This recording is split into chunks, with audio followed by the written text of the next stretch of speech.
UP में बढ़ते तापमान के कारण हम सभी परेशान हैं, लेकिन इन दिनों सबसे ज्यादा समस्या खड़ी कर दी है लगातार बढ़ रही आग की घटनाओं ने।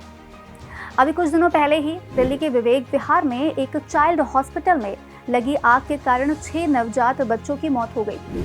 इसके अलावा हाल ही में यूपी के बागपत में शॉर्ट सर्किट के कारण आग लग गई। हालांकि इस हादसे में अस्पताल में भर्ती 12 मरीजों को बचा लिया गया।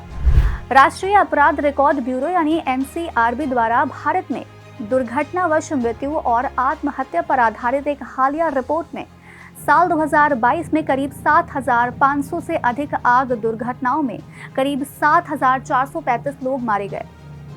ये आंकड़े बताते हैं कि देश में आग लगने की घटनाओं में हर साल भारी जनहानि होती है। सबसे पहले जानते हैं हमारे देश में अग्नि सुरक्षा से जुड़े नियम क्या हैं। यहाँ सबसे पहले बात करते हैं राष्ट्रीय भवन संहिता यानी एनबीसी की। ये भारत में भवनों के निर्माण और डिजाइन के लिए न्यूनतम अग्नि सुरक्षा मानकों को निर्धारित करता है।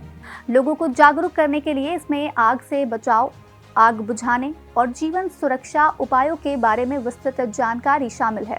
सभी भवनों को जिनकी ऊंचाई 15 मीटर से अधिक है या जिसमें 30 से अधिक लोग रहते हैं, उन्हें एनबीसी का अनुपालन करना होगा। इसके बाद बात आती है मॉडल बिल्डिंग बायलॉज यानी एमबीबी की। ये शहरी विकास मंत्रालय द्वारा तैयार किया गया एक दस्तावेज है जो विभिन्न प्रकार के भवनों के लिए विशिष्ट अग्नि सुरक्षा आवश्यकताओं को निर्दिष्ट करता है। इसमें आवासीय भवन, कमर्शियल भवन, अस्पतालों, स्कूलों और अन्य प्रकार की इमारतों के लिए नियम शामिल हैं। इसके अलावा कुछ अन्य महत्वपूर्ण नियमों की बात करें तो अग्निशमन अधिनियम, ये अग्निशमन सेवाओं और अग्नि सुरक्षा उपायों के प्रावधान के लिए कानूनी ढांचा प्रदान करता है। धुआं और आग का पता लगाने वाले उपकरण नियमन और मानक अधिनियम, ये इमारतों में धुआं और आग का पता लगाने वाले उपकरणों की स्थापना और रखरखाव के लिए मानकों को निर्धारित करता है। जोखिमपूर्ण पदार्थ श्रेणीकरण, भंडारण और प्रबंधन नियम, ये ज्वलनशील और खतरनाक पदार्थों के भंडारण और प्रबंधन के लिए नियमों को निर्दिष्ट करता है। लेकिन नियमों के होने के बावजूद भी आग लगने के पीछे कई कारण हो सकते हैं, जैसे कि किसी इमारत में लापरवाही से सिगरेट या फिर बीड़ी का इस्तेमाल करना, बिजली उपकरणों का गलत इस्तेमाल, खाना बनाते समय लापरवाही आग लगने के सबसे आम कारणों में से एक हो सकते हैं।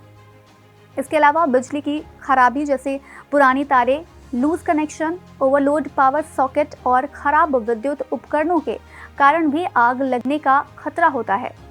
वहीं ज्वलनशील पदार्थों को सुरक्षित रूप से स्टोर ना करना, इन्हें घरों या फिर इमारतों के अंदर जहां आग लगने का खतरा ज्यादा होता है, ये भी अक्सर आग लगने का कारण बन जाते हैं। ऐसे में अपर्याप्त अग्नि सुरक्षा उपाय जैसे कई इमारतों में आग का पता लगाने वाले उपकरण, फायर एक्सटिंग्विशर, इमरजेंसी एग्जिट का अभाव भी आग लगने के गंभीर परिणामों को जन्म देता है। वर्तमान समय में जलवायु परिवर्तन भी आग लगने जैसी घटनाओं के लिए जिम्मेदार है। बढ़ती गर्मी और शुष्क मौसम जंगलों और झाड़ियों में आग लगने के खतरे को बढ़ा देते हैं। मानवीय गतिविधियों जैसे कि वनों की कटाई और कृषि भी आग लगने के खतरे को बढ़ा सकती है। ये जान माल की हानि के साथ साथ आर्थिक नुकसान, वायु प्रदूषण, पारिस्थितिकी तंत्र को नुकसान पहुंचाने के अलावा सामाजिक रूप से भी प्रभावित कर सकती है, जो जीवन विस्थापन को बढ़ावा देने के साथ सामाजिक संरचनाओं को बाधित कर सकती है।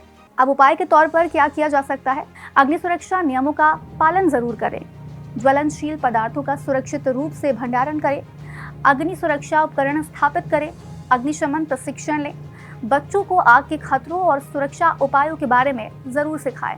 तो बस आज कार्यक्रम में इतना ही। हम फिर मिलेंगे कुछ नए कार्यक्रम के साथ। तब तक के लिए हमें दीजिए इजाजत। नमस्कार।